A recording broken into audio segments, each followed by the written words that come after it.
네, 안녕하세요 여러분들. 역사는 최태성. 네, 자 여러분들 장보고 아시죠? 장보고.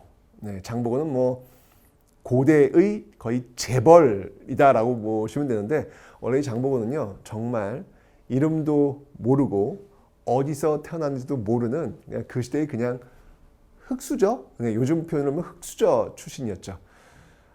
그런데 이 장보고는요 자신의 어떤 그 단점, 자신의 어떤 별 볼 일 없는 흑수저 출신이라고 하는 것에 초점을 맞추지 않았습니다. 장보고가 잘하는 게 하나 있었죠. 그게 뭐냐면 바로 활쏘기였습니다. 장보고는요 이 활쏘기를 통해서 중국에 건너가서 성공을 했고, 그 성공을 바탕으로 무역업에 뛰어들어서 엄청난 부를 축적했던 인물이에요. 여기서 우리가 알 수 있는 건 뭐냐면, 여러분들은 자신의 단점보다는 장점을 극대화시키는 훈련을 하실 필요가 있다. 단점은 최소화시키고 장점은 극대화시키는 장보고의 모습을 통해서 여러분들 갖고 있는 장점, 단점 다 있잖아요. 단점은 좀 애써 내려놓으시고요. 여러분들이 잘하는 그 장점 하나로 한번 달려가 보시기 바랍니다. 그래야 여러분들이 더 행복해집니다. 여러분들 능력 중에서 제일 잘하는 거, 그거 하나 갖고 한번 살아봅시다. 준비되셨죠? 출발합니다.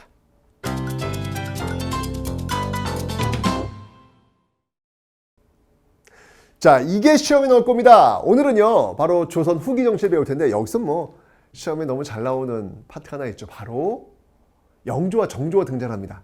네, 조선 후기 정치에서 왕, 앞의 시간에는 여러분들 세종의 어떤 그 시기를 배웠다면, 이번 시간은 정조와 영조가 등장을 하죠. 제일 또 시험에 많이 나오는 그런 부분들입니다. 그래서 왕, 특히 정조와 영조, 영조와 정조 정확하게 좀 기억해 두시고요. 가끔은요 외교에서 키워드, 임진왜란이라든지 병자호란의 그 키워드를 묻는 문제도 나오니까 어떤 흐름으로 연결되는지, 조선 500년 동안 있었던 큰 전쟁, 임진왜란과 병자호란의 그 과정 정도를 한번 훑어보는 그런 시간을 가지시면 되겠습니다. 어쨌건 시험에 반드시 나온 것은 바로 영정조 어떤 일을 했는지, 그게 시험에 나옵니다.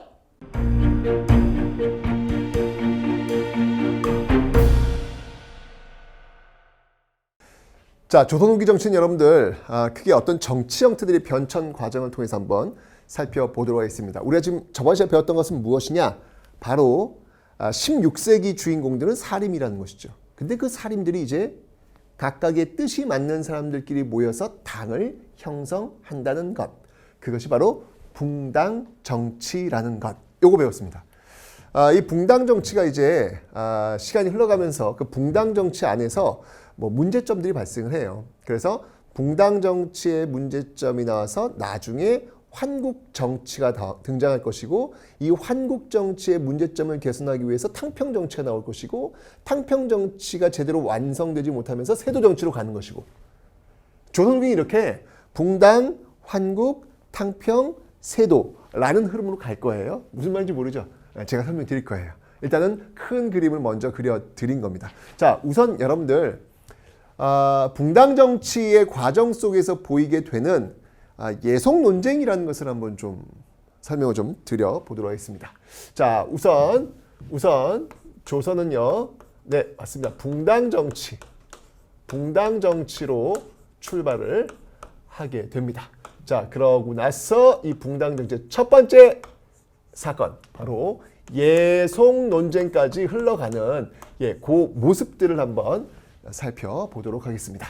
자, 일단 여러분들 붕당 정치에서 예속까지 흘러가는 그 흐름은 좀 볼 텐데, 다시 한번 정리할게요. 여러분들 16세기의 주인공은 누구다라고 설명드렸습니까? 바로 제가 사림이다라고 설명드렸죠. 자, 이 붕당 정치를 이끌었던, 붕당 정치를 이끌었던 사람들은 바로 사림들입니다. 그죠? 바로 이들이 바로 붕당 정치를 이끌고 있다라고 설명드렸습니다. 이 사림들이 근데 어떻게 당을 형성했냐면, 맨 처음에 이게 분화가 돼요. 그러니까 워낙 인원수가 많다 보니까 관직수는 제한돼 있고 인원수는 많고, 그러니까 서로 뜻이 맞는 사람들끼리 당을 형성해서 그런 관직들을 더 많이 가져가는 그런 형태가 되는 거예요.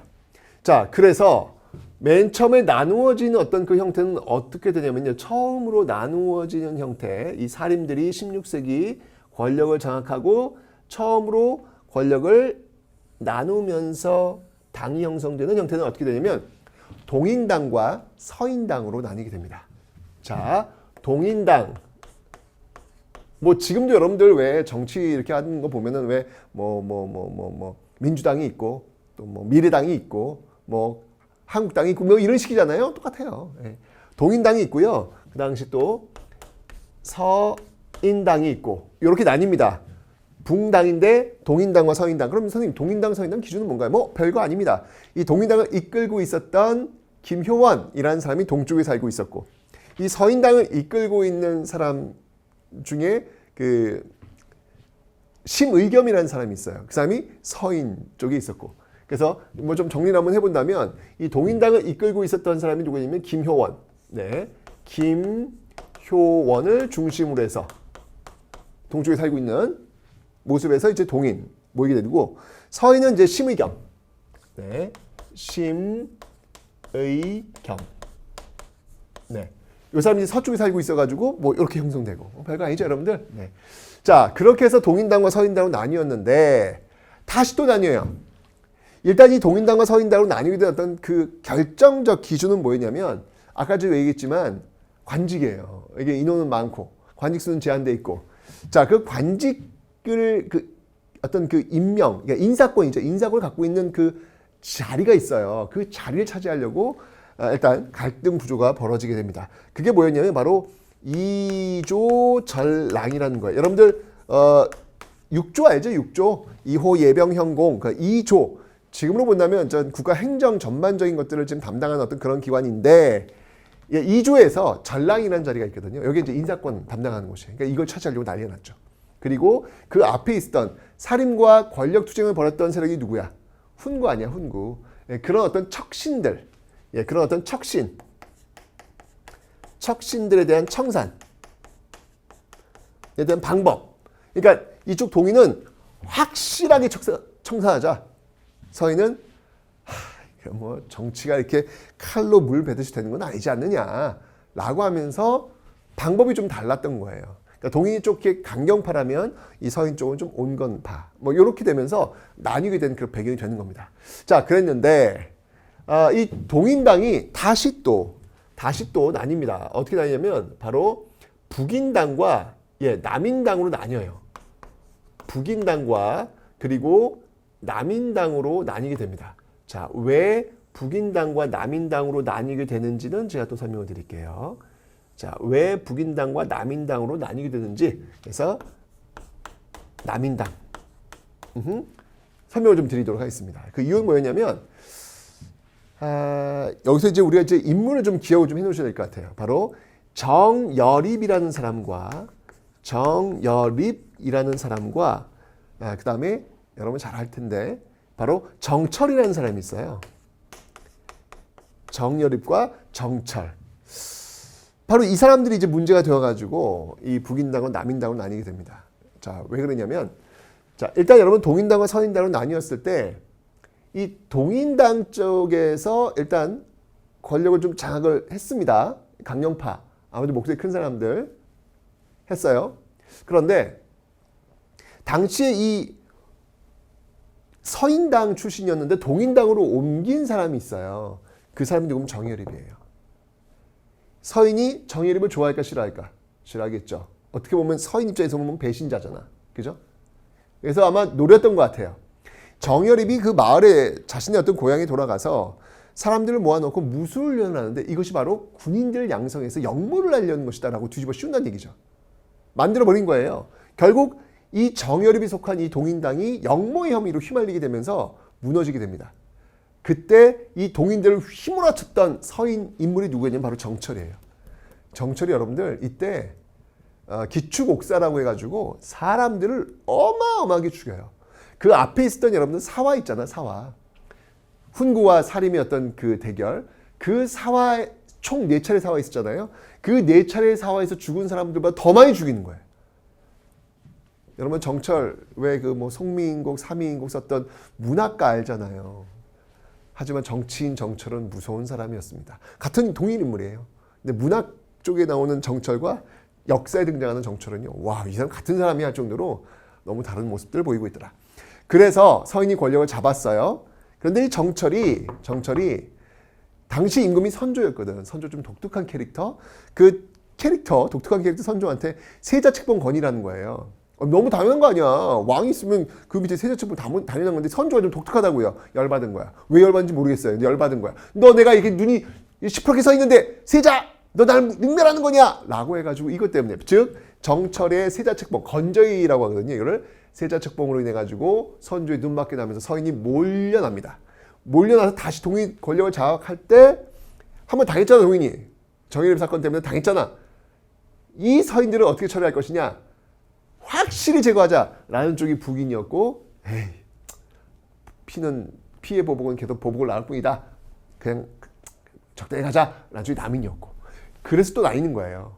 그러니까 어찌 본다면 사림은 척신청산을 하는 데 있어서 강경파와 온건파로 나뉘었고, 서인청산에 있어서 이 동인은 다시 강경파와 온건파로 나뉘는 그런 모습들 이렇게 반복된다라는 걸 이제 생각하시면 되는 거예요. 자, 뭐 근데 그렇게 중요한 건 아니야. 나뉘었어. 북인과 남인이 나뉘었어. 자, 그러면서 이제 쭉 넘어가다가 이제 전쟁이 터져요. 자, 그 전쟁 여러분 잘 알고 있겠지만 바로 1592년도에 일어났던 임진왜란이 되는 것이죠. 그죠? 이 임진왜란을 거치는 과정 속에서 이 북인이 어느 쪽과 연결되냐면요. 바로 광해군과 연결이 됩니다. 바로 광해군. 우리 뭐 광해군 너무 중요한 인물이잖아요. 그죠? 시험에도 잘 나오는 그런 왕이 되겠습니다. 자, 이 광해군 하면 여러분들 뭐 여러 가지가 있습니다. 여러 가지가 있는데 어떤 내용들인지 한번 살펴보도록 할게요. 먼저 광해군. 광해군 하면 우리가 딱 떠오르는 것! 두둥, 두둥, 두둥, 두둥, 두둥. 하나, 둘, 셋. 네, 먼저 그렇죠.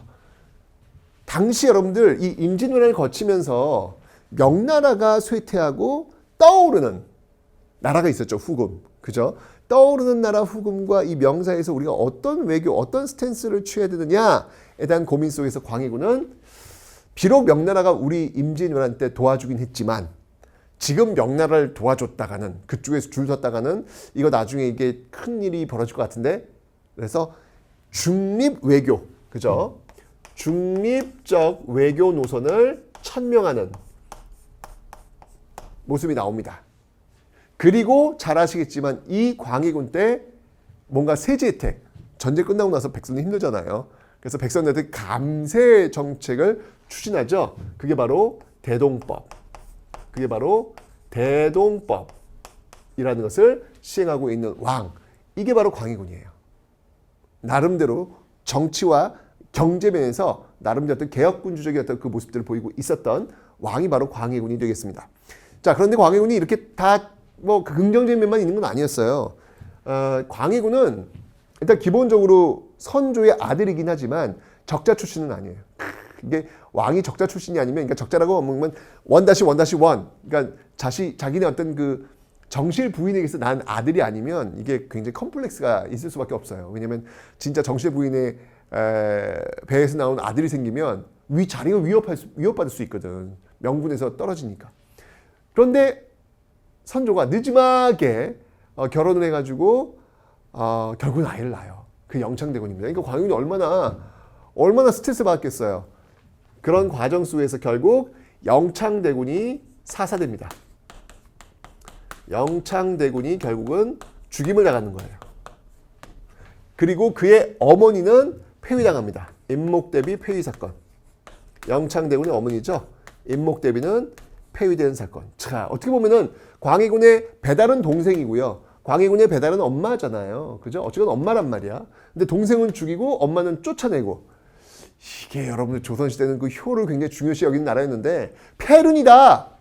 이렇게 올 수 있잖아요. 결국 이것 때문에 결국 광해군은 쫓겨나게 되는데 바로 이 광해군 축출에 앞장섰던 세력들이 누구다? 바로 그들이 서인들이 되는 겁니다. 바로 이 서인이 자, 쭉 갑니다. 네, 이 서인이 바로 이 광해군을 축출하는 사건. 그게 뭔가요? 쫙 이것 때문에 물러나라. 이게 뭔가요? 이게 바로 광해군을 몰아냈던 바로 인조반정이 되는 것이죠. 이게 바로 인조반정. 이게 바로 인조반정이 되는 겁니다. 이게 바로 인조반정이더라. 인조반정에 의해서 축출이 되는 거예요. 근데 이 과정에서 남인들도 역시 함께 합니다. 왜냐하면 이거 도덕적으로 좀 문제가 있겠다라고 해가지고 함께 해요. 네, 함께 합니다. 하지만 출발은 바로 이 서인이 중심이 되어서 이것을 주도했다는 사실. 자, 이렇게 되면서 이 남인과 서인이 이제 같이 광해군을 몰아내고 같이 공존하는 형태. 그러니까 이 붕당 정책이 계속 전개되는 건데 그 붕당 정책 그 과정 속에서 공존이에요. 공존의 과정 속에서 벌어졌던 하나의 논쟁이 있어요. 그게 뭐였냐면 그것이 바로 예속 논쟁이라는 겁니다. 예속 논쟁이라는 건데 이 예속 논쟁이 펼쳐졌던 그때 그 왕은 누구였냐면요. 바로 현종입니다. 네, 현종 때 이 예속 논쟁이 벌어져요. 자, 이 예속 논쟁이 무엇인지 좀 설명을 좀 드려야 될 것 같아요. 이건 뭐냐면 당시 그 인조의 아내였죠. 인조의 아내였는데 아내 자의대비가 있어요. 인조의 아내가 있는데 인조의 아들이 있어요, 여러분들. 인조의 아들이 누구냐면 효종이 있습니다. 효종이 있는데 이 인조가 그 자의대비 그 아내가 굉장히 젊어요. 아주 어렸을 때 이 인조가 다시 색시로 맞이하는 거거든요. 그러니까 원래 아들인 이 효종보다도 그 어머니가 더 젊게 된 거야. 무슨 말인지 알죠, 여러분들? 효종이 진짜 엄마는 아니고요. 나중에 이제 인조가 늙음하게 부인을 다시 맞이한 거죠. 그러니까 효종이 계모지. 근데 그 계모가 너무 젊어. 너무 어려. 이렇게 되는 거예요. 그러다 보니까 효종이 먼저 죽어요. 그 엄마보다 먼저 죽는 거예요. 자, 이때부터 이제 문제가 이제 시작이 되는 겁니다. 자, 효종이 죽게 되자 그러면 그 이 엄마는 과연 상복을 일단 아들이잖아요. 자기가 낳은 아들은 아니지만 상복을 과연 얼마 동안 입어야 되느냐. 이것 때문에 논쟁이 붙는 거예요. 자, 그래서 이 서인은 뭐냐면 원칙적으로 효종은 여러분들 효종은 첫째가 아니에요. 효종은 둘째입니다. 복림대군. 여러분들 그 병자호란이 벌어졌을 때 그때 세자가 누구였냐면 소현세자예요. 소현세자 둘째가 복림대군이고 나중에 이제 복림대군이 효종이 되는 건데 이 소현세자와 복림대군 둘 다 청나라에 끌려가요. 졌잖아요. 병자호란 지니까 끌려가요. 끌려가다 돌아오는데 돌아오자마자 소현세자는 일찍 죽어요. 그래서 왕의 자리를 둘째였던 복림대군이 차지하게 됩니다. 둘째예요. 그래서 첫째가 아니에요. 자, 예법에 의하면 엄마가 자신의 첫째가 아닌 둘째 아들이 죽었을 때, 둘째 이하의 아들이 죽었을 때는 상복을 원칙적으로는요. 이 서인이 뭐라고 얘기하냐면 원칙적으로는 1년 입어야 합니다. 그래서 1년을 들고 나오는 거예요. 1년. 그런데 남인 쪽은 뭐냐면요. 그래도 아무래도 이 서인과 남인이 있는데 서인이 이 인조반정을 주도하는 세력들이잖아. 그죠? 그러니까 남인이 그래도 좀 힘이 좀 약하겠죠. 남인은 아마 그래서 왕권을 좀 한번 왕권과 함께 결탁할 의도가 있었던 것 같아요. 이들은 뭘 주장하냐면 비록 효종이 둘째긴 하지만 왕 아니냐 왕은 좀 특별하게 좀 인정해야 되는 거 아니냐라고 해서 장남에 준해야 된다. 장남인 경우에는 여러분들 3년을 옷을 입도록 되어 있거든요. 이렇게 이제 1년과 3년을 붙은 거예요. 근데 이때 이제 왕도 지금 이제 갑자기 이제 아버지가 돌아가시고 이게 정신이 없었던 것 같아. 그냥 예법대로 하라라고 해서 결국은 서인 주장한 1년 상복을 어머니는 입게 된 거예요. 자, 그래서 이렇게 효종이 죽었을 때 해결이 됐어요. 그런데 이번엔 또 이 어머니가 워낙 젊다 보니까 효종의 아내 효종비가 죽어요. 이번엔. 그런데 그때도 어머님 살아 계신 거야. 효종비가 이번엔 또 돌아가십니다. 자, 이렇게 되자 참 이게 이게 워낙 젊으시다 보니까 이런 일이 벌어지는 거예요. 며느리가 죽은 거지, 며느리가 죽었을 때 또 어떻게 준하느냐? 역시 마찬가지로 예법에 의하면 여기 둘째 며느리죠, 둘째 며느리, 그죠? 둘째 며느리인 경우에는 또 있어요. 예법에 의하면 바로 9개월을 입도록 되어 있습니다. 그래서 9개월을 들고 나옵니다. 9개월을 입으세요. 그런데 남인은 뭐냐면 똑같이 얘기하는 거야. 무슨 소리냐? 장남에 준해야 된다. 장남에. 왕이잖아요. 왕의 부인인데 거기 스페셜하게 가야지 라고 해서 이런 경우에는 1년입니다. 1년. 그래서 이렇게 또 붙는 거예요. 또 이제 서로 논쟁이 벌어지고. 이거는 뭐냐면 왕복을 1년 입느냐 3년 입느냐 9개월이냐 1년이냐 이게 장례식 옷을 얼마 동안 입느냐에 의해 가지고 논쟁이 벌어진 바로 예송이라고 하는 거예요. 이걸 예송 논쟁이라고 하는 건데 이때쯤 되니까 현종도 이제 정신을 좀 차린 거예요. 한번 보니까 서인이 기분 나쁘겠죠. 왕의 입장에서는. 이것들이 자꾸 왕으로 좀 인정하지 않고 똑같은 그냥 사대부 집안의 그냥 아들 이런 식으로 인정하는 느낌이 들 거 아니에요.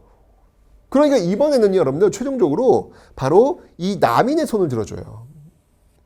여기 왕을 스페셜하다고 하는 쪽을 들어준다는 얘기죠. 제가 왕이라도 그랬을 것 같아요. 그죠?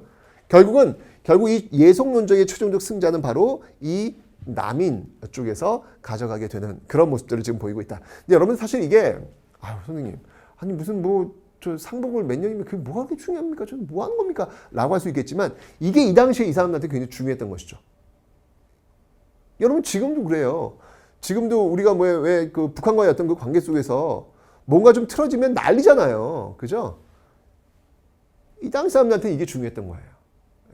근데 그런 걸 보면 또 그래요. 이게 지금 엄청 이것 때문에 지금 정권이 왔다 갔다 하는 건데 뜨겁죠. 이 당시 얼마나 뜨겁겠어. 근데 시간 지나고 보니까 우리가 보면 굳이 저 갖고 그렇게 뜨거울 필요가 있을까라는 생각을 하잖아. 똑같아. 우리도 지금 뜨거운 어떤 이슈가 있을 거예요. 이것 때문에 막 서로 막 미워하고 증오하고 막 그런 거 있을 거예요. 근데 또 100년, 200년 지나면요. 우리의 이 모습이 뭐 저렇게까지 라고 할 거예요. 그러니까 조금 우리 스스로를 좀 이렇게 둘러보면서 좀 이렇게 떨어뜨려 보면서 좀 식힐 필요도 있지 않을까라는 그런 생각이 듭니다. 자, 이게 바로 붕당 정치의 과정 속에서 처음으로 펼쳐지고 있었던 예송이라고 하는 모습들, 전란 직후에 벌어지고 있는 모습. 아마도 이제 전쟁 직후니까 뭔가 지금 사회적으로 기강이 많이 흔들렸을 거 아니에요. 그걸 다잡기 위한 또 하나의 어떤 정치인들의 액션으로 볼 수도 있겠습니다. 예송이었습니다.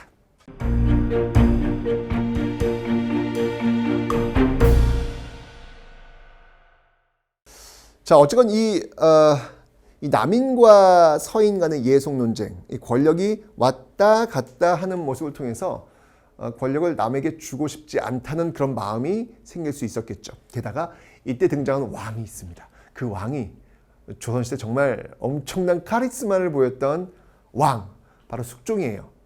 이 숙종은요, 바로 이 여러 당이 있잖아요. 남인당과 서인당을 교체하면서 자기한테 눈치를 보도록 하는 거예요.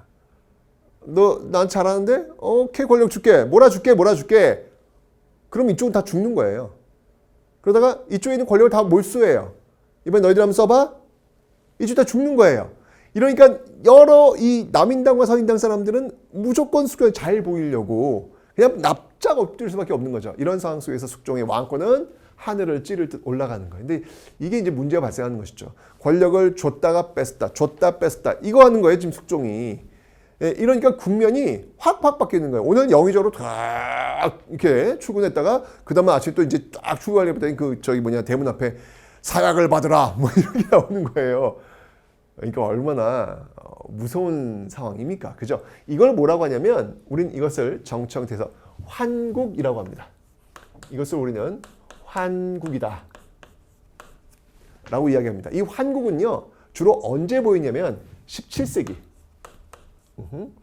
17세기에 집중적으로 보이는데, 자, 그 모습을 한번 좀 살펴보도록 할게요. 자, 이게 어떻게 된 거냐면, 자, 일단 이 당시에 이 환국의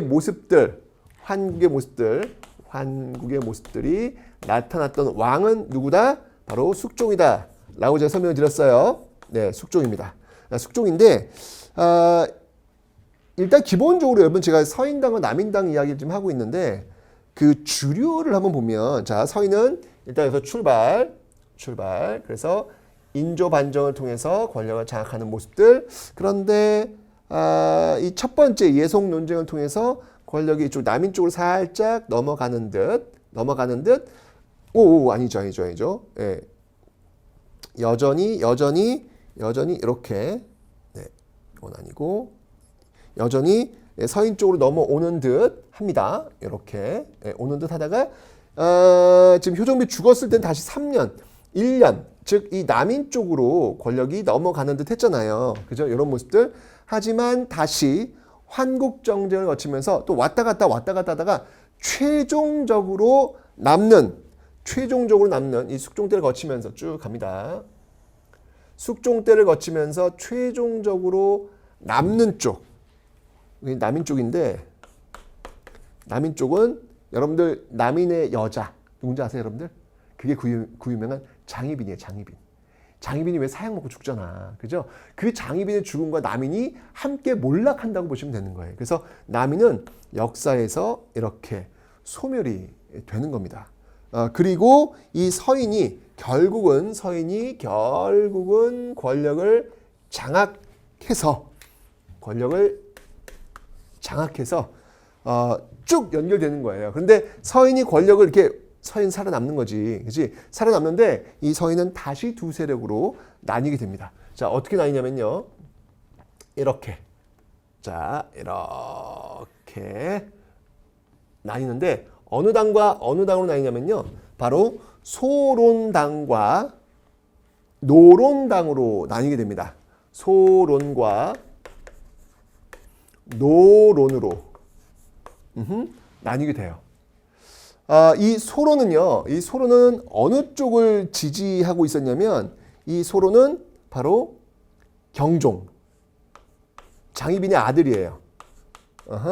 지지하고 있었고 이 노론 쪽은 바로 이제 영조를 지지하고 있는 그런 세력들이다라고 보시면 돼요. 자, 그러면서 이렇게 소론과 노론으로 나뉘게 된 어떤 모습들인데 어쨌건 보시면 알겠지만 이 서인 쪽이 어떤 그 조선 후기 정치의 어떤 그 주류로서 좀 쭉 연결되고 있음을 여러분들이 지금 확인하고 계시면 되는 겁니다. 아시죠? 하지만 이 환국 정쟁 때는요, 핵심적 키워드는 뭐다? 바로 일당전제다. 일당전제. 한 당이 모든 권력을 장악하는. 그러니까 남인당이 권력 장악하면 서인당은 죽는 거야. 앞에 있은 예속 논쟁은 그러진 않았거든요. 권력이 왔다 갔다 해도 우리가 좀 더 많이 갖고 너희는 좀 덜 갖고 이런 정도였는데 공존이 있어. 이 분당에서는. 근데 여기서 그냥 일당전제였던 그런 모습들로 나타나고 있더라. 문제점이 있다 없다. 숙종의 힘은 세졌을지 모르겠지만 이 정치가 이게 엉망이 될 거 아니에요. 그죠? 문제점이 있겠죠. 결국 이 문제를 해결하기 위한 대안이 제시됩니다. 그것이 바로 이제 우리가 곧 배우게 될 탕평 정치입니다.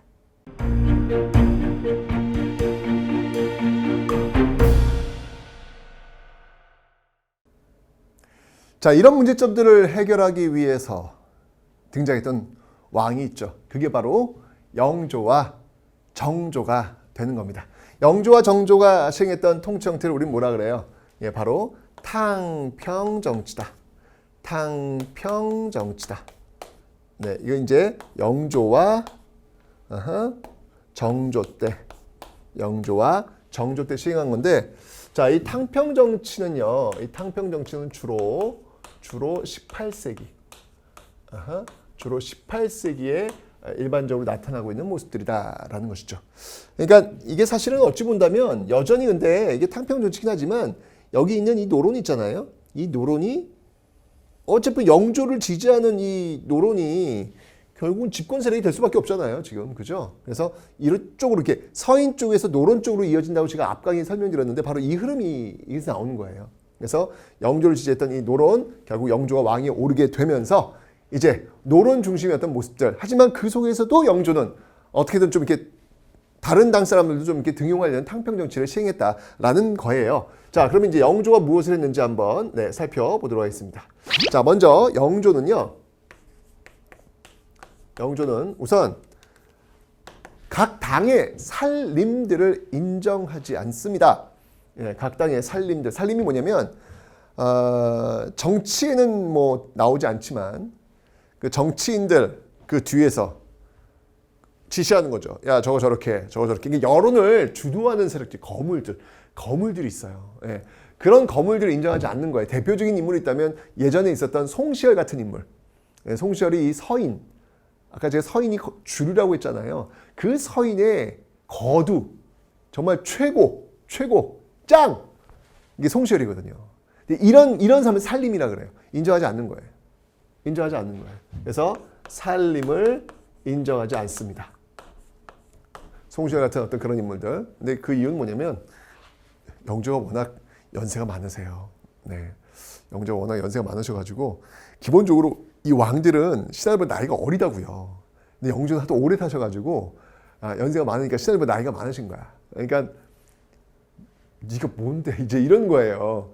예를 들면 항상 영조가 잘 쓰는 어법이 있어요. 이게 뭐냐면 이게 딱 신하들이 오잖아요. 그럼 신하들이 오면 신하들이 얘기를 해요. 얘기를 할 때 내가 말이야. 너 아버지를 내가 잘 아는데. 그러니까 영조는 나이가 많으니까 아버지 때부터 일을 한 거야. 그러니까 그 아들 입장에서 너 아버지를 잘 아는데 이렇게 얘기를 하면요. 이게 뭘 말하기가 참 어려워지는 거예요. 그러니까 영조가 얘기하죠. 난 너 잘 안다. 그러니까 저기 뭐냐 내 말 잘 들어 이런 거 아닙니까? 그러니까 영조 앞에서는 신하들이 꼼짝을 못 하는 거예요. 네, 이런 모습들. 그래서 살림을 인정하지 않고 그리고 바로 그런 살림들이 중심이 되어가지고 왜 당이 형성되는 교육기관이 있잖아요. 서원. 조선 전기부터 많이 했던 그 서원도 정리합니다. 야야야 저 서원이 너무 많다. 정리 좀 해라. 이 서원 정리는 나중에 여러분 흥선대원군 때도 나타나게 될 그런 모습들이죠. 그리고 강력한 왕권을 유지하기 위해서 법전. 항상 이 왕권 강화는요. 개혁 법안과 연결되거든요. 그래서 이때 만든 법전이 뭐였냐면 경국대전의 속편이다. 라고 해서 속대전 이런 것을 또 가능하기도 합니다. 그리고 이제 경지로 본다면 너무 중요하죠, 여러분들. 이 농민들 내는 세금 종류가 세 가지 되어 있잖아. 조세, 공납, 역. 그죠? 역은 뭐냐면 군사력, 노동력 제공하는 거잖아요. 그런데 이제 조선 후기 오면 이제 설명드릴 거예요. 군대 안 가도 돼요. 조건이 있어요. 포를 내면. 포는 옷감이거든요. 옷감은 당시 돈이야. 그거 내면 군대 안 가도 되거든요. 근데 이게 여기서 부정과 비리가 생기는 거야. 이거를 영조가 대폭 깎아줘요. 깎아주고 정해요. 그게 뭐냐면 1년에 한 필만 내라. 원래 1년에 2필 냈는데 1년에 한 필만 내라. 이걸 뭐라고 하면 균역법이라고 그래요. 역을 균하게 한다. 균등하게 한다. 라고 해서 균역법이라고 하는데 이게 이제 영조 때 시행이 되고 있는 겁니다. 이제 나름대로 어떤 탕평정책, 탕평비도 세우고, 그죠? 성균관 그 대학교잖아요. 그 당시 대학교잖아요. 그 성균관 딱 앞에 그 유생들이 나중에 이제 관리해야 될 텐데 그 성균관 딱 그 대학교 그 딱 앞에 탕평비 딱 세우고, 너희는 다 탕평해! 라고 이제 이런 모습들 보이고, 하여튼 탕평정책을 시도하려는 그런 모습들 보이고 있다라는 것이죠. 근데 뭐 여러분 잘 아시겠지만 영조는 또 그 가슴 아픈 또 사건이 하나 있잖아요. 자신의 아들 사도세자를 뒤주에 가두어 죽이는. 제가 볼 때는 엽기라고 생각합니다. 이건 있을 수 없다고 봐요, 저는. 아무리 정치가 무섭다고는 하지만 어찌 아들이 아버지가 아들을 그냥 뒤집 속에 그냥 가둬놓고 죽입니까? 나는 그거는 이해가 안 가요. 아무리 이해를 하려고 해도 이해가 되지 않는 부분입니다. 어쨌든 그런 것들을 거쳐가지고 그의 아들 정조가 왕위에 오르게 됩니다. 자, 그런데 이 정조가요, 자신의 아버지 사도세자를 죽이는 과정 속에서 바로 집권 세력이 있던 노론 있잖아, 노론. 그 노론이 관여했다고 이제 생각을 하고 있는 거예요. 노론도 역시 마찬가지로 사도세자의 아들이 왕이 올라오면 껄끄러울 거 아니에요. 그러니까 이 노론과 노론 집권 세력과 정조의 사이가 안 좋을 수밖에 없겠죠. 그 과정 속에서 정조는 자신의 목숨을 지키기 위해서, 자신의 정권을 지키기 위해서 왕권 강화의 어떤 그 개혁들을 펼치게 됩니다. 자, 뭐가 있냐면 일단 자신의 오른팔들, 노론이 아닌 자신의 오른팔들을 키워놓고 싶었던 것이죠. 그래서 시행 때 뭐냐면 규장각이라는 걸 세웁니다. 자, 여러분 기억나요? 세종 때 집현전, 그리고 성종 때 홍문관, 그리고 정조 때 규장각입니다. 왕실 도서관격인데 이 규장각에서 인재를 양성합니다. 초계 문신. 초계 문신이라고 하는 건 뭐냐면요. 초빙하는 거예요. 데려오는 거예요. 그런 다음에 계도시키는 거예요. 데려와서 계도시킨 문신. 그러니까 재교육시키는 거예요. 이건 뭐냐면 정조의 말 잘 듣는 그런 신하들로 재교육시키는 이런 초계 문신을 규장각에서 시행하고 있더라. 뿐만 아니라 이렇게 브레인들을 키울 뿐만 아니라 자신의 오른팔들 왼팔 키울 뿐만 아니라 힘도 키웁니다. 그래서 군대를 양성해요. 그 군대가 뭐였냐면 바로 장용영. 장용영이라는 군대도 만들고요. 그리고 자신의 그 프로젝트, 원대한 프로젝트, 아버지의 그 무덤을 능을 수원으로 옮기고 화성으로 옮기고 거기에 새로운 신도시를 만들려는 어떤 그런 계획들을 만듭니다. 이를 통해서 자연스럽게 자신의 아버지를 정적으로 복권시키려는 그런 어떤 의도가 있었던 것이죠. 그래서 이제 그가 시행했던 프로젝트가 바로 수원 화성이 되는 겁니다.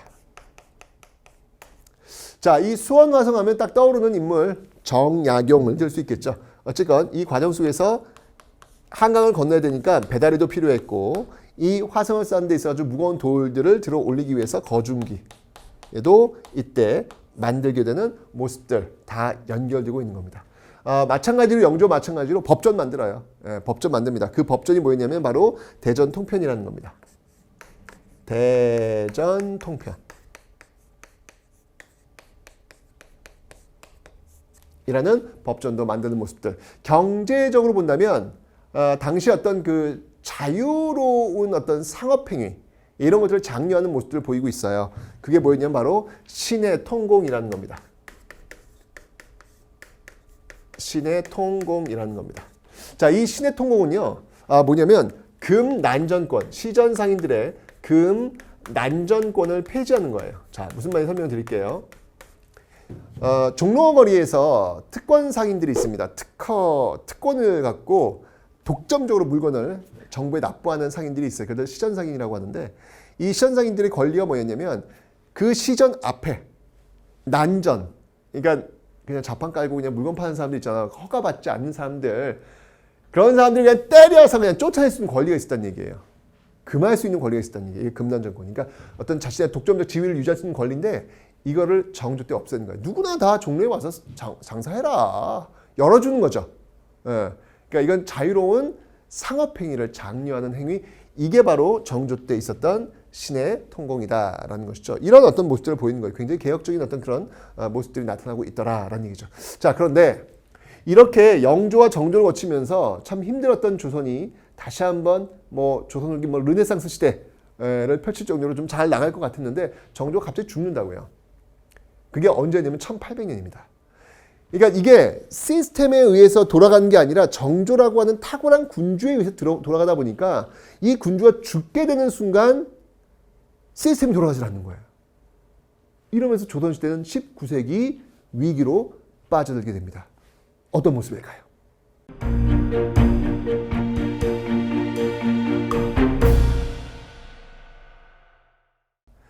자, 그 위기가 바로 19세기 전개됐던 세도 정치라는 겁니다. 자, 이러면서 세도 정치, 세도 정치가 전개가 되죠. 주로 19세기에 펼쳐지는 모습들이다라는 것이죠. 이 세도 정치는요, 주로 어느 왕 때였냐면 세도 정치는 정조의 아들이었죠. 순조, 헌종, 그다음에 철종, 순원철이라고 하죠. 이런 그 왕들에 걸쳐서 나타나고 있는 모습인데 핵심은 이거예요. 이 당시에는요, 그러니까 소수 가문에 의해서 권력이 좌지우지되는 이런 모습들이 보여지고 있더라. 자, 소수 가문이라 하면 이 소수 가문이라 하면 대표적인 가문이 바로 조씨, 풍양 조씨 또는 안동 김씨 이런 가문들. 조씨라든지 김씨라든지 이런 가문들. 이런 가문들이 어디를 장악하냐면 바로 임진왜란을 거치면서 권력이 강화되었던 기구 있잖아요. 바로 회의기구라고 볼 수 있는 비변사. 이 비변사를 장악해요. 이 비변사를 장악을 하면서 정말 모든 권력을 다 독점해버리는 그런 모습들을 보이고 있는데 이 과정 속에서 나타난 아주 매우 안 좋은 모습이 뭐냐면 바로 매관매직이라는 겁니다. 이거는 부정부패의 어떤 출발 원흉이라고 볼 수 있겠죠. 관직을 돈을 주고 사고 파는 어떤 친인척 간의 어떤 그런 관계. 여러분 이런 것들도 있었어요. 또 시험에 대한 부정 비리도 있습니다. 과거 시험을 봤는데 합격자 명단을 봤더니 합격자 명단이 거의 족보예요, 족보. 다 집안 사람들끼리만 합격을 하는 경우 있잖아요. 이런 경우는 있을 수 없는 일들이죠. 바로 이런 일들이 벌어지니까 어떤 문제점이 발생하냐면 여러분들 자연스럽게 보세요. 매간매직 돈을 주고 샀어, 관직을. 그러면 관직이 있는 동안 돈을 뽑아야 될 거 아니야. 그죠? 그러면 그 관리는 당연히 백성들에게 세금을 더 많이 거둘 수밖에 없는 거예요. 그죠? 이러면서 당시 세금 체계가 당연히 자연스럽게 무너지는 거예요. 이걸 뭐라고 하냐면 삼정의 문란. 삼정의 문란이 벌어지게 되는 것이죠. 자, 이 삼정이라고 하는 것은 무엇이냐면 바로 전정, 군정, 환곡이라고 하는 겁니다. 전정, 군정, 환곡. 이거는 전정, 군정, 환곡. 네. 전정, 군정, 환곡이라고 하는 거예요. 전정, 군정, 환곡. 자, 이게 뭐냐면 전정이라고 하는 건 여러분들 토지세와 관련된 그런 문란. 군정이라고 하는 건 여러분 군대 가는 거예요. 거기에 대한 문란. 환곡은 뭐냐면 고구려 시대부터 시작되었죠. 그 기록상에 그 고국초강 때 시작된 진대법, 그리고 고려의 흑창, 그 이후에 의창, 뭐 이어진 어떤 그 빈민구유제도 있잖아요. 봄에 곡식 빌려주고 가을에 갚는 제도. 이 원래 이게 환곡은 그런 제도예요. 환곡은. 그런데 여기 공무원들이 개입을 하면서 지금 뭐 난리잖아요. 매간매직, 그죠? 돈 뽑아야 되잖아. 그래서 곡식을 빌려주고 어마어마한 이자를 챙기는 거예요. 그래서 사람들이 저는 원치 않아요 라고 해도 그냥 할당을 해서 엄청난 이자를 뜯어가는 이런 모습들. 그러니까 백성들이 죽어나게 되는 거예요. 결국 이런 세도 정치에 대한 반발, 이 세도 정치에 대한 반발이 일어날 수밖에 없는 것이죠. 그래서 여러분 이 19세기는요. 이 19세기는 밀란의 시대다. 이 시기는 밀란의 시대다. 밀란의 시대다. 라고 할 정도로, 밀란의 시대다라고 할 정도로 정말 백성들이 죽어나요. 이 세종시는요. 그죠? 자, 대표 중에 뭐가 있냐면요. 먼저 19세기 초, 바로 이 세도 정치에 대한 반발. 그 반발이 19세기 초에 벌어집니다. 초. 이게 바로 홍경래의 난이라는 거예요. 홍경래의 난. 이 홍경래의 난은 특히 서북 지역에 대한 차별, 서북 지역에 대한 차별, 이런 것들이 굉장히 주를 이루게 됩니다. 특히 서북이는 어디냐면 평안도 지역이에요. 이 지역 사람들도 되게 차별합니다. 이 당시 서북 지역 양반들이 서울 오잖아요. 그러면 서울집 노비들이 반말을 해요. 뭐 이 정도로. 그러니까 지역 차별은 정말 이건 정말 적폐 중에 적폐거든요. 이건 있을 수 없는 일이거든요. 예. 어느 지역 사람들은 뭐뭐 하더라. 이런 말도 안 되는 선입견으로 차별을 하는 이런 모습들은 절대 있어서는 안 되는 그런 모습들인데 이게 이제 이 당시에 있었던 거예요. 이건 나라 망하는 길이에요. 이런 것들이. 그죠? 결국 이게 홍경래의 난 이런 것들이 이제 발발이 되어가지고 일어났던 사건들이 있었고요. 그 다음에 이제 중엽에는요. 19세기 중엽에는 또 어떤 일이 있었냐면 19세기 중엽에는요. 바로 임술농민봉기가 일어납니다. 임술농민봉기. 임술농민봉기. 특히 진주를 중심으로 해서 진주를 출발로 이게 이제 시작되는데 결국 이제 이 문제가 이렇게 불거지니까 이게 심각하다라고 해서 이 문제를 해결하기 위해서 이 삼정, 이게 다 삼정의 문란 여기 나오는 거잖아요. 이거 해결하자라고 해서 삼정이정청, 삼정이정, 이거는 이제 파란색으로 씁시다. 중요한 거니까 삼정이정청.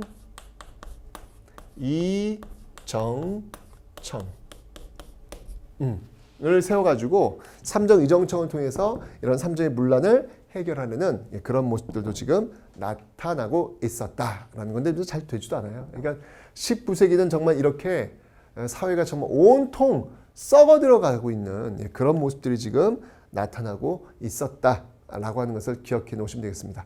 어쨌든 그런 것 같아요. 지금 붕당 정치부터 출발했던 붕당, 예송, 환국, 탕평, 세도로 오는 그 과정 속에서 우리가 볼 수 있는 건 뭐냐면 권력이 점점 소수의 사람들에게 집중되고 있다는 거예요. 이러면 여러분들 정치는 발전할 수가 없거든요. 정치라고 하는 것은 계속해서 그 열려있는 폭이 열려 있어야 되거든요. 근데 이게 지금 보니까 점점 줄어들고 있죠. 이렇게 되면 건강성, 그 사회의 건강성을 잃을 수밖에 없구나라는 것을 지금 보여주고 있는 겁니다. 자, 이렇게 해서 여러분들 조선 후기 정치를 살펴봤고요. 지금부터 여러분들 조선 후기 외교는 또 정치와 맞물려서 어떻게 이어지는지 한번 살펴보도록 하겠습니다.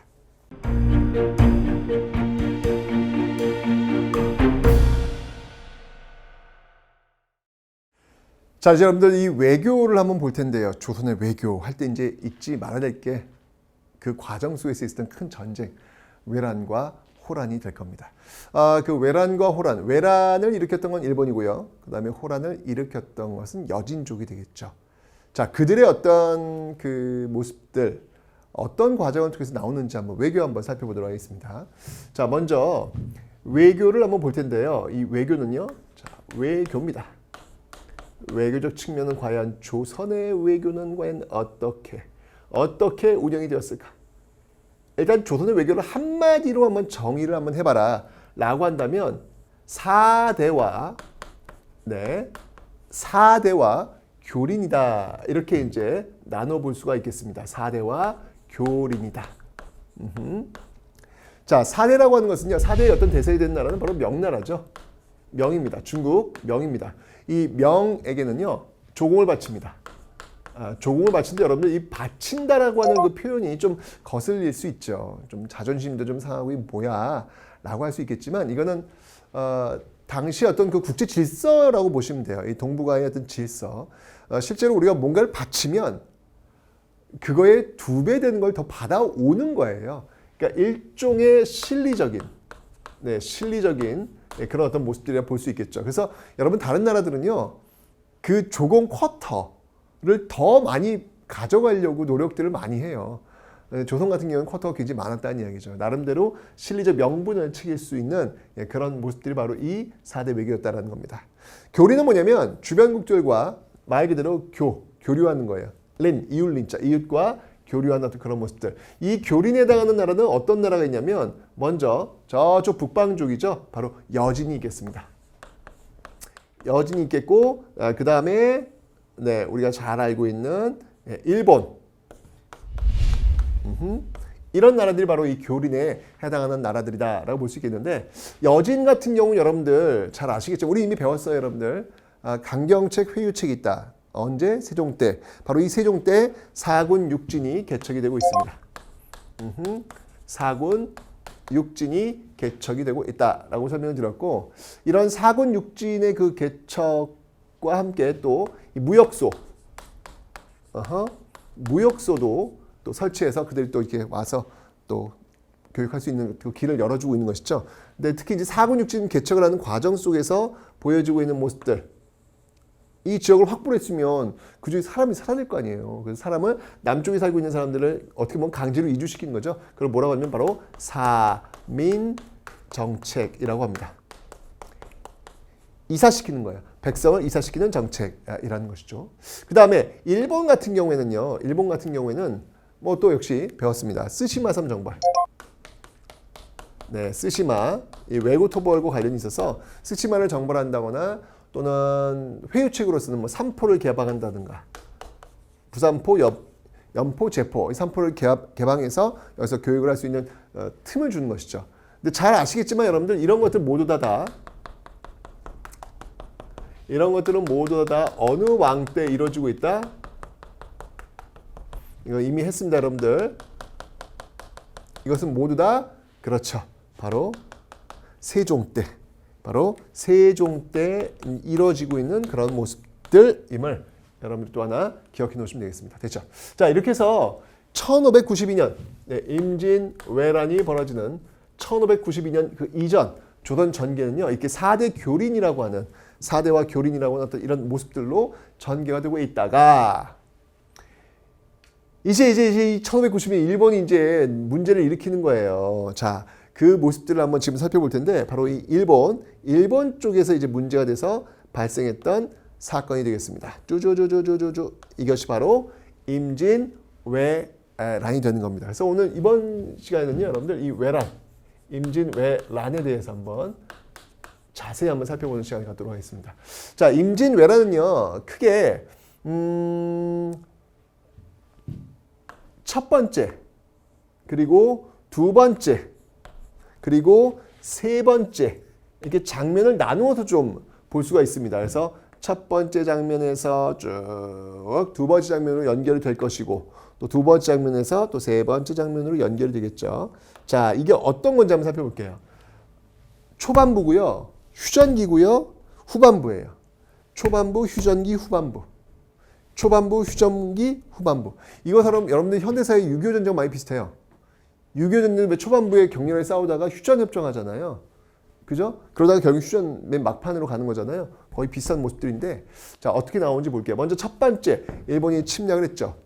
참 많이 밀리는 듯 했습니다. 조총 때문에 밀리냈지만 다시 정비라고 이 전반부에 있었던 3대첩이 있어요. 그 3대첩이 뭐냐면 바로 한산도 대첩,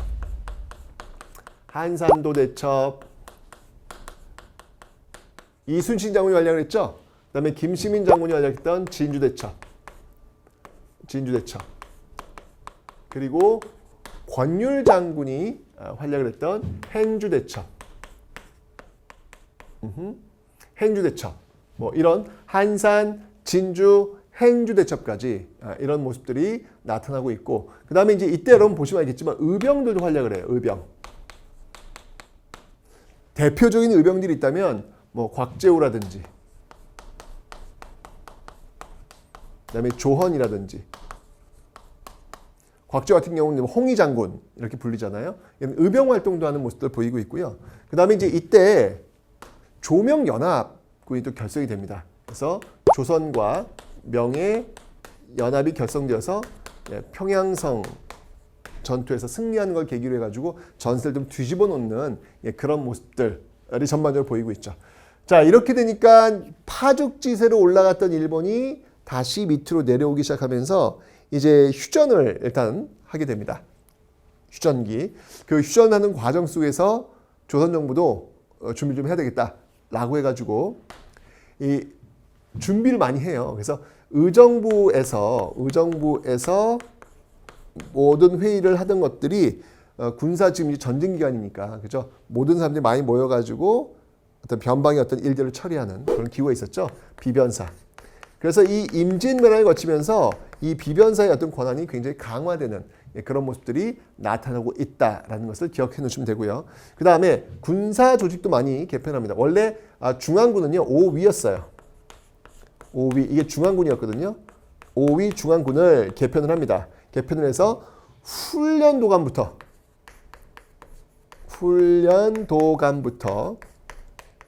만들기 시작하죠. 그러면서 이제 이후에 이제 이게 훈련동을 포함해서 5군영 체제로 갑니다.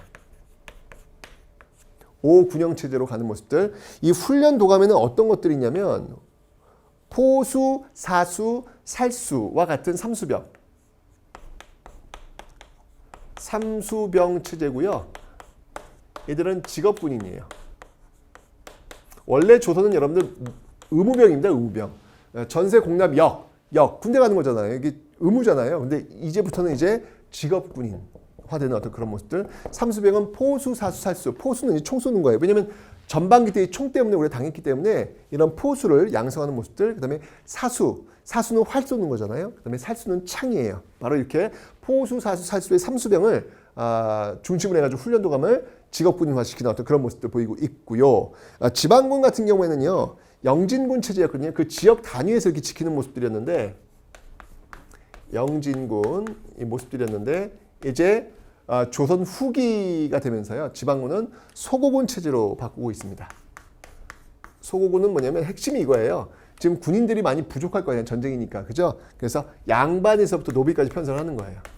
양반에서부터 노비까지 편성을 하는 그런 모습들이 바로 나타나고 있더라. 하지만 뭐 여러분들 양반들은 뭐 뭐 다 빠져 나가게 되는 어떤 그런 모습들 보이고 있습니다. 네, 여기 이제 휴전부에 있었던 어떤 일련의 어떤 그 정비 작업이었죠.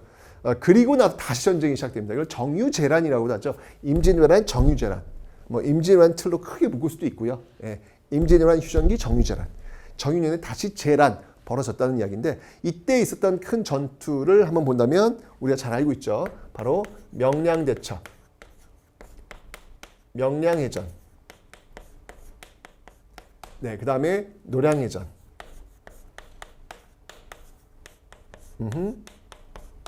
그와 같은 노량해전은 이제 이순신 장군이 전사했던 그 싸움이고 명량해전은 그 유명한 신에게 나지 12척의 배가 있사옵니다. 그 12척의 배로 그죠? 예, 적진을 뚫고 들어갔던 그 유명한 싸움이 되겠습니다. 자, 요게 바로 이제 임진왜란의 한 모습들이에요. 이 과정을 거치면서 이제 명은 쇠퇴하고 그죠? 여기 다시 이제 조명연합군 들어왔잖아요. 명은 쇠퇴하고 새롭게 떠오르는 여진족이 지금 부상하고 있는 모습들 이런 것들을 여러분들이 좀 간파하시면서 이 흐름을 한번 보시고 어떤 인물들, 어떤 특징들이 있는지 기억해 놓으시면 되겠습니다.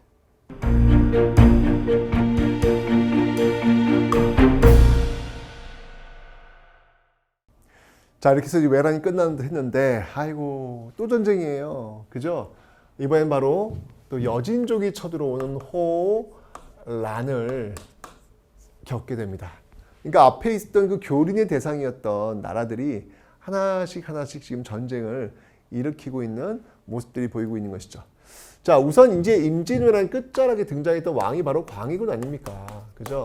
이 광해군은요, 앞에서 이미 우리가 배웠어요. 이 광해군은 어떤 외교를 펼쳤다? 바로 중립 외교를 펼쳤다라고 설명드렸습니다. 그죠? 예, 왜냐면 명이 지금 쇠퇴하고 있는 게 보이거든요. 그래서 중립 외교를 보이면서 이 당시에 이 후금의 어떤 심기를 건드리지 않으려고 하는 거예요. 왜냐면 워낙 후금이 좀 성장하고 있으니까. 그래서 명나라가 이 후금하고 싸워야 되는데 우리 조선 보고 도와달래요. 우리가 어려울 때 임진왜란 때 명나라 도와줬으니까 너무 당연히 도와줘야죠. 근데 광해군이 후금 너무 세지는 거예요. 그래서 그때 이제 그 군대를 조선 군대를 데리고 가는 강홍립이라는 장수를 불러가지고 적당히 때를 봐서 해결을 해라 라는 이야기를 합니다. 결국은 이 강홍립이 투항을 해요. 강홍립 투항. 강홍립이 투항을 합니다. 근데 이 사실이 알려진 거예요. 조정에서 난리가 난 거죠. 그죠?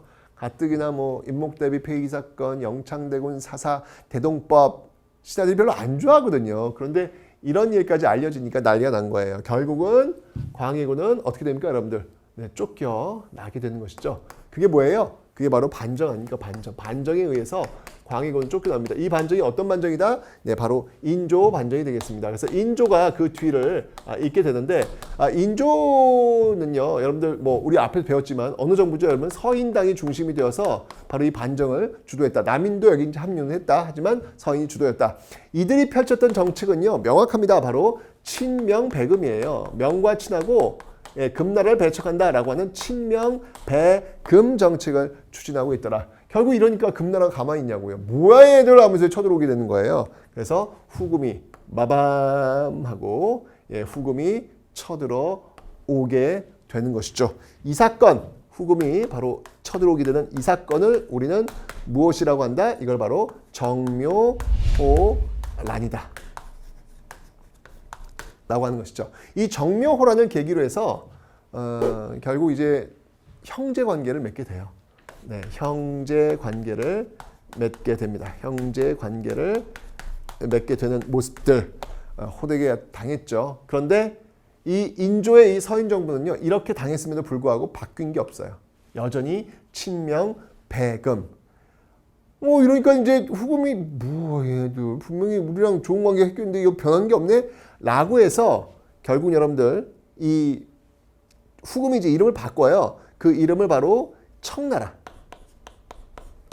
바꾸었고 다시 또 청이 쳐들어오게 됩니다. 그걸 우리는 바로 병자호란이라고 하는 것이죠. 병자호란이라고 하는 겁니다. 이때는 아예 그냥 항복을 하잖아요. 그죠? 군신 관계를 체결하게 되는 어떤 그런 모습들 보이고 있습니다. 근데 이제 이 과정 속에서 여러분들 병자호란이라고 하는 과정 속에서 우리가 꼭 기억해야 될 키워드들이 있죠. 병자호란이라고 하는 키워드들, 이 과정 속에서 우리가 알아야 될 키워드는 뭐냐면 이때 이제 인조가 어디로 가요? 어디로 들어가요? 예, 바로 남한산성으로 들어갑니다. 바로 남한산성으로 들어간다는 사실 일단 기억해 놓으시면 되고요. 원래 이제 이 정묘호란이 일어났을 때는 강화도로 들어가거든요. 몽골 때도 왜 강화도 들어갔잖아요. 근데 이 병자호란 벌었을 때도 강화도로 가려는데 청나라 이미 그 길을 끊어버려요. 갈 데가 없는 거예요. 그래서 남한산성으로 오고요. 그 다음에 이때 결국 항복을 하는데 항복한 데가 어디냐면 바로 삼전도 항복. 삼전도에서 항복하는 그런 모습들이 나타나고 있더라. 굴욕적이죠. 그래서 이렇게 인조가 항복하는 이런 어떤 그 일련의 어떤 모습들 얼마나 굴욕적입니까? 그래서 이러한 어떤 그 원수를 갚자라고 해서 바로 이런 어떤 상황에 대해서 반기를 들고 일어났던 것 이게 바로 북벌론이 되는 거예요. 이게 바로 북벌론. 이것이 바로 북벌론. 자, 이 북벌론을 주도했던 왕은 누구였냐면요. 바로 효종이었고요. 예, 바로 인조의 둘째 아들 복림대군이라고 그랬죠. 예, 그리고 바로 송시열과 함께 이런 북벌을 이야기하고 있더라라고 하는 거. 바로 호란 속에서 나왔던 게 북벌, 이 청을 치자라고 하는 북벌론 요 흐름을 또 여러분들이 기억하시면 되겠습니다.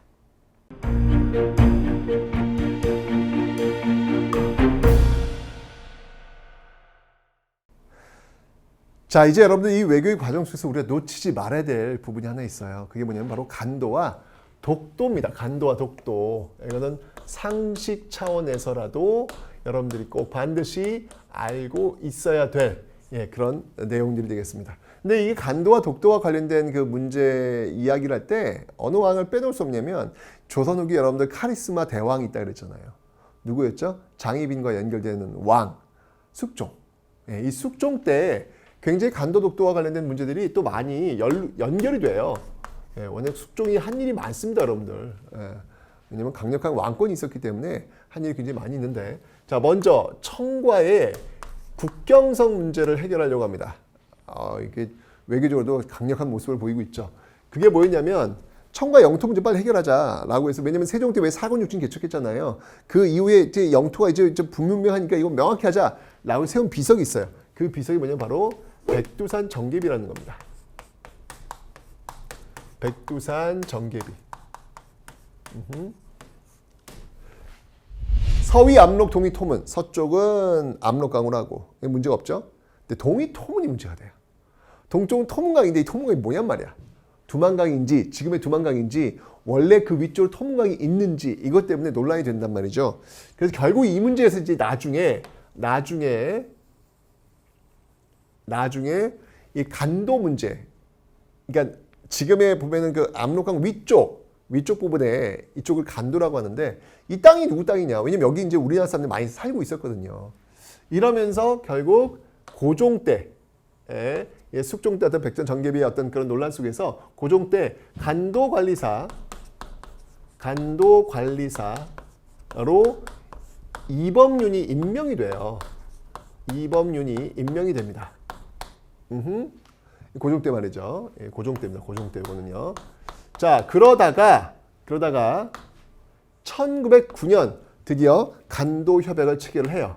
이 간도 문제를 이제 완전히 해결해야겠다라고 간도 협약을 1909년에 체결합니다. 1909년. 근데 문제는 뭐냐면 1909년 이걸 체결할 때 이 당사자들이 누구였냐면 청나라와 일본이었다는 거예요. 청나라와 일본. 자, 그런데 아니 이 땅 지금 숙종 때부터 우리와 연결되고 있는데 우리나라와 청나라가 연결되고 갑자기 왜 일본이 들어왔을까? 이 이유는 뭐였냐면 1909년이잖아요. 그죠? 이때 우리는요. 여기에 왜 참여하지 못했냐면 우리는 외교권이 없어요. 여기는 지금 우리 외교권이 없어요. 외교권이 없어요. 왠지 알죠, 여러분들? 네, 바로 을사늑약. 1905년 체결했던 이 을사늑약으로 인해서 외국인이 없기 때문에 우리가 이 테이블에 나갈 수 없었고 결국 일본에 의해서 간도는 청나라 땅 이게 인정이 되어버린 거예요.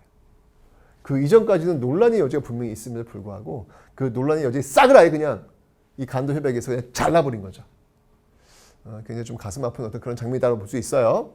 자, 어쨌든 이게 간도 문제였고 숙종이 이제 백전 정계부터 출발했던 간도 문제였고요. 그 다음에 이제 또 이 숙종 때 또 이제 논란이 된 것이 있죠. 그게 바로 일본과의 문제입니다. 그 앞쪽에 왜 4대 교리 있잖아. 4대 교리 할 때 그 나라들과 지금 다 연결되고 있는 거예요.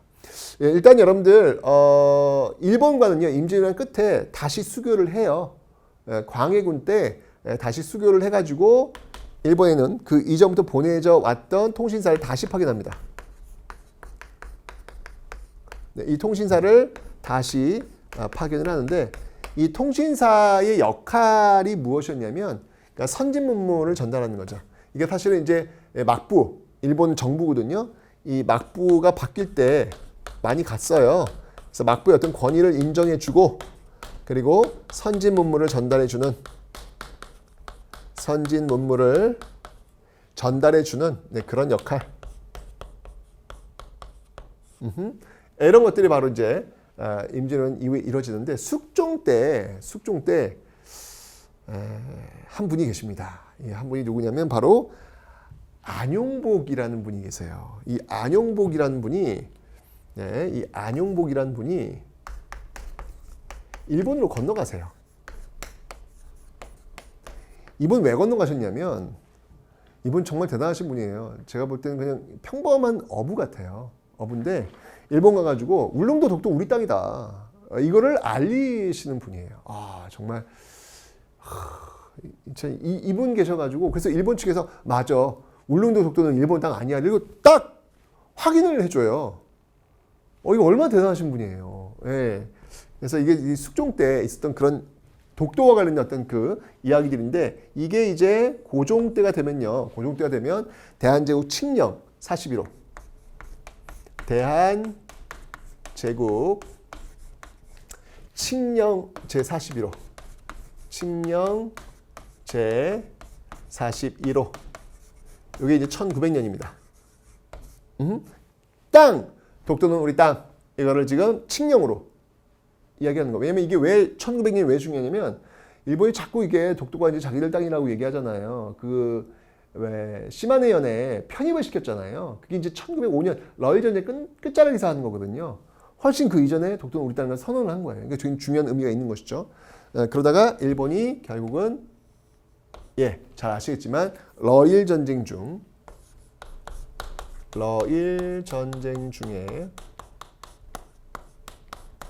강제로 편입을 시키고 있는 모습들.